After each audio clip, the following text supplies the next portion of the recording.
لا يبست ورقتي وهاجري دار خدمتك سجلني يا مولاي. أنا تنتهي اللي العين يم بابي القبر يا حسين، وانا انت وزع اللي يزورك معي دفتر خدمتك سجلني يا مولاي.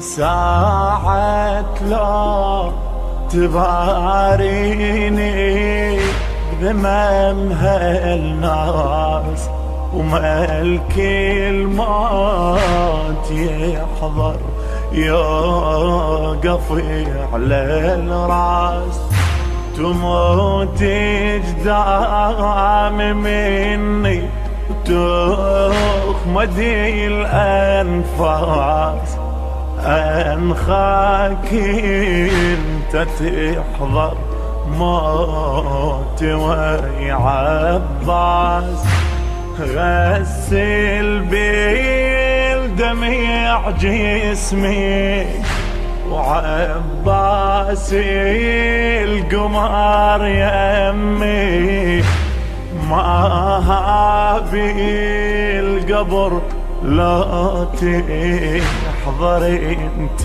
وياي دفتر خدمتك سجلني يا مولاي.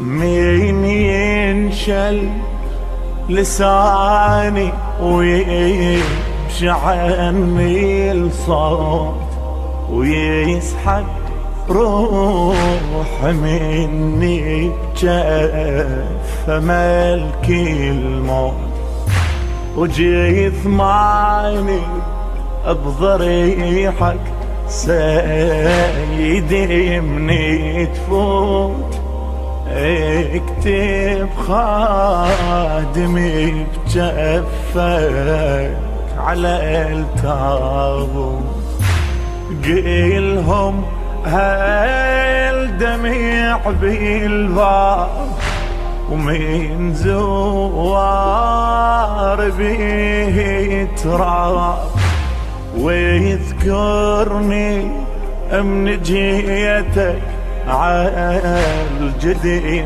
مشاي بدفتر خدمتك سجلني يا مولاي.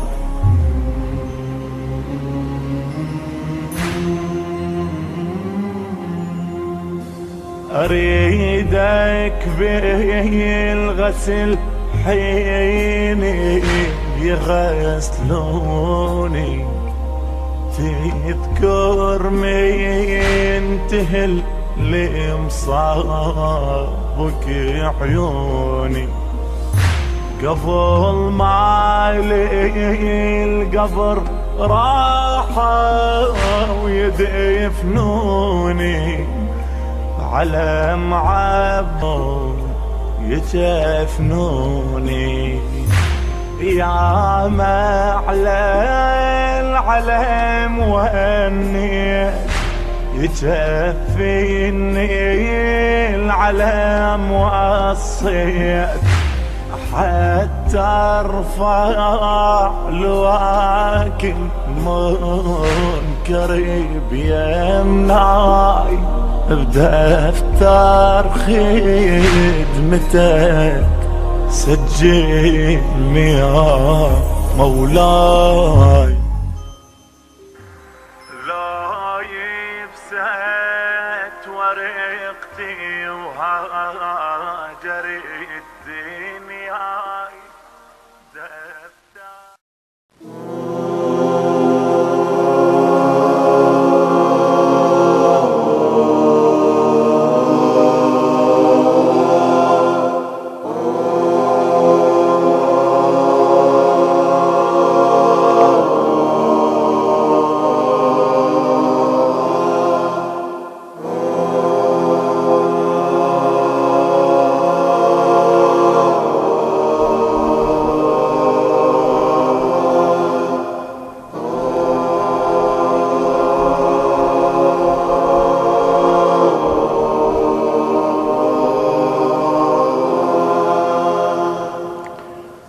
أعوذ بالله من الشيطان الرجيم. بسم الله الرحمن الرحيم. الحمد لله رب العالمين والحمد حقه. اللهم صل على سيدنا محمد وعلى آله الطيبين الطاهرين. السلام عليكم إخوتي جميعا ورحمة الله وبركاته، وتقبل الله صيامكم وقيامكم إنه سميع مجيب.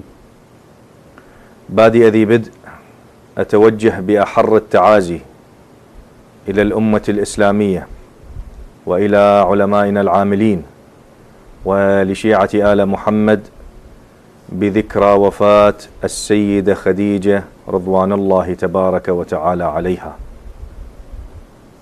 هذه المرأة التي عبر عنها النبي كما في الروايات والأخبار صلى الله عليه وآله: ما قام الإسلام إلا بسيف علي ومال خديجة.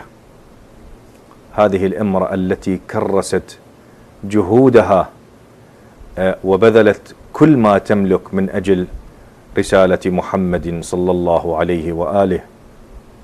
ويؤسفني ويؤلمني أن هذه المرأة أهملت على صعيد التاريخ.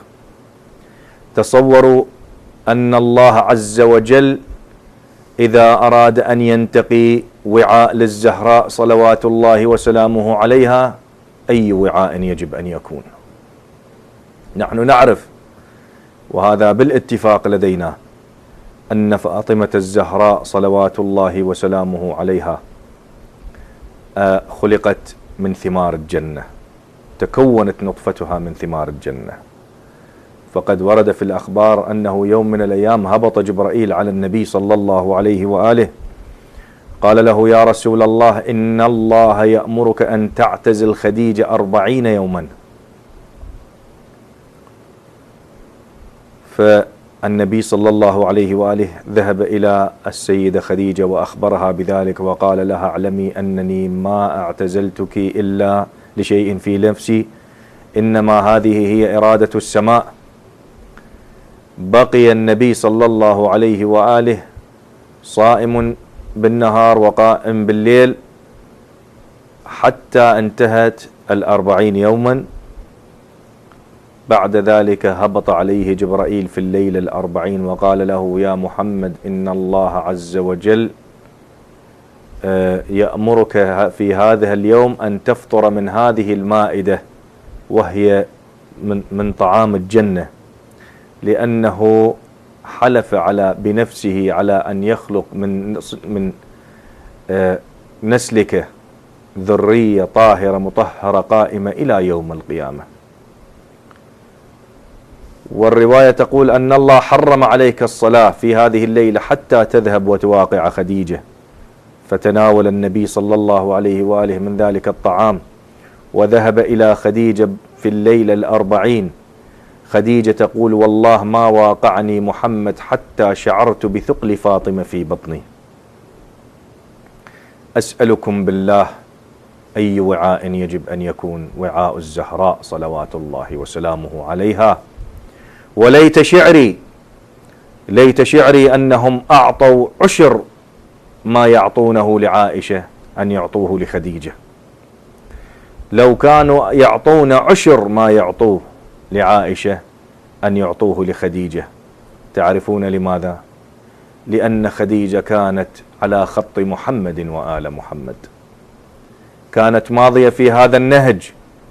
كيف يمكن أن تعظم خديجة وهي وعاء فاطمة الزهراء صلوات الله وسلامه عليها؟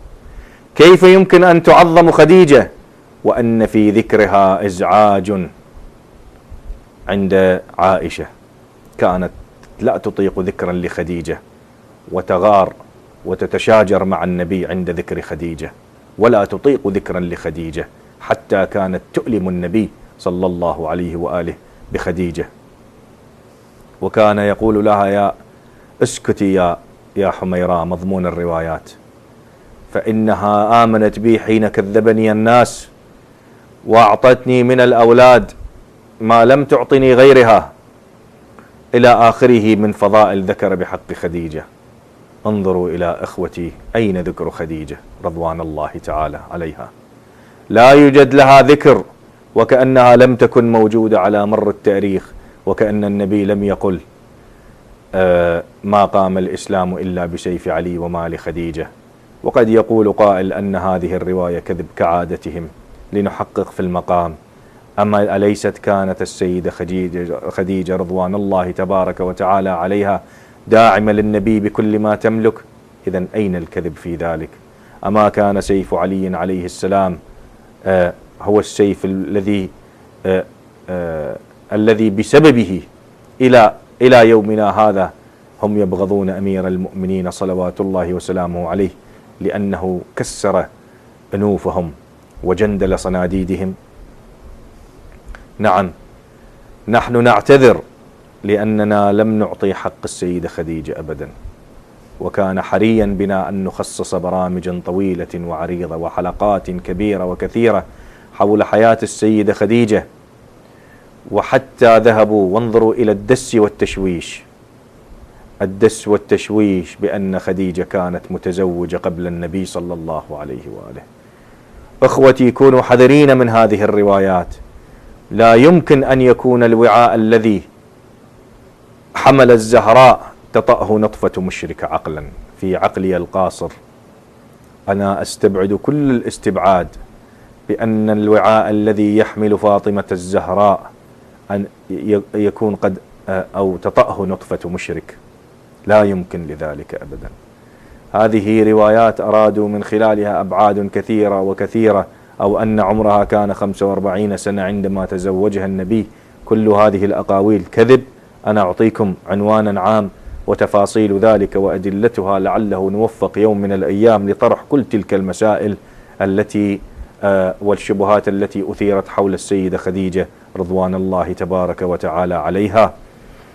وليت شعري أن القوم يذكرون السيدة خديجة ويروون عنها رواية واحدة على كل، وإن كانت هي قد يعني توفيت في بدء الإسلام، إلا أنه كان وفاء لموقفها مع النبي صلى الله عليه وآله أن نذكر السيدة خديجة ونذكر سيرتها ونذكر مواقفها رضوان الله تبارك وتعالى عليها.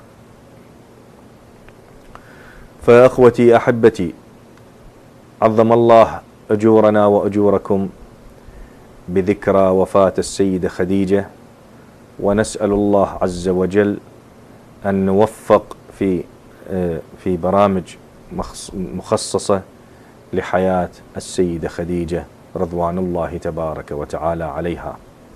وليت شعري أن الفضائيات التي تذكر فضائل معاوية لعنة الله عليه في هذه الأيام كان حريا بهم أن يذكروا مناقب وفضائل السيدة خديجة.